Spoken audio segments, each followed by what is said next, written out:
cervical cancer kasi parang masakit ang Parang nasa mabigat puso mo. siya, mabigat. Pero nung yung eraser Tab? tab, yung pinadala ni Doc Will sa akin, hindi lang ako nag-take doon, pati sa asawa ko na mayroon siyang meron siyang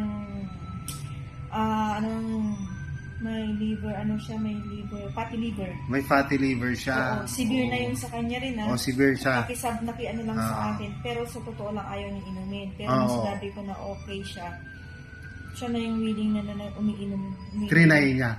Oo, trinay niya. Tapos nung trinay niya, Na parang nagaanan yung tiyan niya. Kasi sabi ko, try mo kasi kanina, uminom na ako, pero parang gumaan yung pakiramdam ko.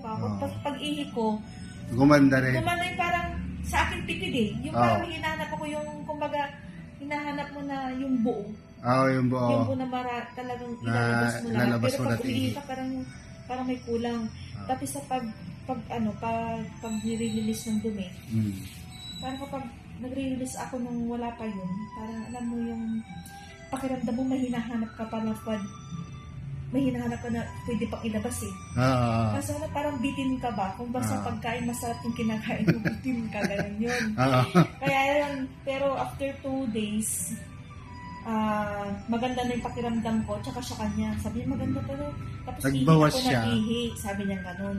Kasi siya, yung kinakasama ko ngayon, ang pag-iihi niya yun, unti-unti lang. Kumbaga yung hindi siya maano. Pero ngayon, grabe. Ganda gumana. Oo, Pero kaya, may natira pa ba? Oo. Ay, pero sabi niya ganun, makakakuha ka pa ng ganyan. Sabi, makakakuha pag may pera kayo, bibigyan sa akin pa ako. Diba? Sabi niya ngayon, kung bumili nun, dapat siya rin naman siya ngayon. Siya naman. Ngayon, sa ngayon, kukuha ulit ako kay kay Doc Will ng yung para sa hika, yung para sa plema, na hindi lumalabas. Sabi niya sa akin, maganda yung try ko. Yung lung cleanser ang tawag natin doon. Cleanser Lung cleanser yun. Ngayon, bibigyan daw niya ako, guys. So,